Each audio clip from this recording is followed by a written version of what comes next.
মাথাভাঙ্গা শহরে তৃণমূলের পক্ষ থেকে ৩ নম্বর ওয়ার্ড এলাকায় বৈষ্ণব সেবার মাধ্যমে প্রচার তৃণমূলের প্রার্থী সাবলু বর্মনের। শনিবার বেলা ৪টা নাগাদ ওই এলাকায় গিরিধারী মন্দিরে তৃণমূলের মাথাভাঙ্গা বিধানসভা কেন্দ্রের প্রার্থী সাবলু বর্মন রাধা গোবিন্দকে পুজো দেন এবং বিধানসভা নির্বাচনে জয়ী হওয়ায় সেই প্রার্থনা করেন এবং বিধানসভার অশুভ শক্তিকে পরাস্ত করার প্রার্থনা করেন। তিনি জানান এদিন সেখানে জনসংযোগ করেন এবং বিভিন্ন মানুষের কাছে ভোট ভিক্ষা করেন। মাথাভাঙ্গা থেকে উৎপল অধিকারী রিপোর্ট, বিগ নিউজ বাংলা।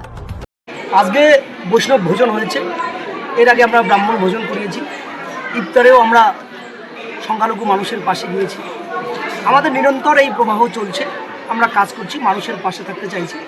এখানে গিরিধারীকে আজকে সাক্ষী রেখে পরম বৈষ্ণব যারা, বৈষ্ণব ভক্ত প্রাণ মানুষ যারা, তাদের কাছে ছুটে এসেছি।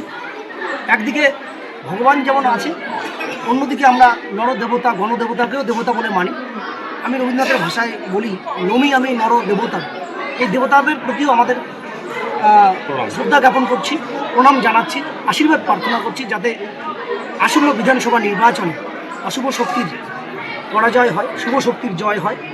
আমরা মাননীয় মুখ্যমন্ত্রী মমতা বন্দ্যোপাধ্যায় এবং প্রিয় সাংসদ নেতা অভিষেক বন্দ্যোপাধ্যায় নির্দেশিত পথে কাজ করছি, সকলে মিলে কাজ করে যাচ্ছি। আমরা চাইছি আগামীতে উন্নততর তৃণমূল সরকার তৈরি হচ্ছে।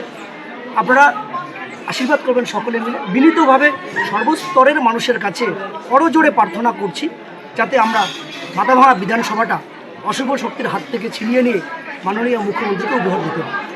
আজকে কতজন বৈষ্ণব সেবার আয়োজন করা হয়েছে? 5 শতাধিক বৈষ্ণব ভক্তবৃন্দ এসেছে, আরও এখনও চলছে। আমার সঙ্গেই অনেকেই এসছে, আমার ছাত্র যারা আমাদের শুনে ছাত্র প্রতিনিধিরাও এসছে, সবাই মিলে 500 হবেই।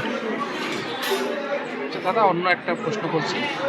গতকাল নিশীথ প্রামাণিক একটি মন্তব্য করেছিলেন যে ওনারা যদি পাল্টা শুরু করেন আপনি ঘর থেকে বেরোতে পারবেন না।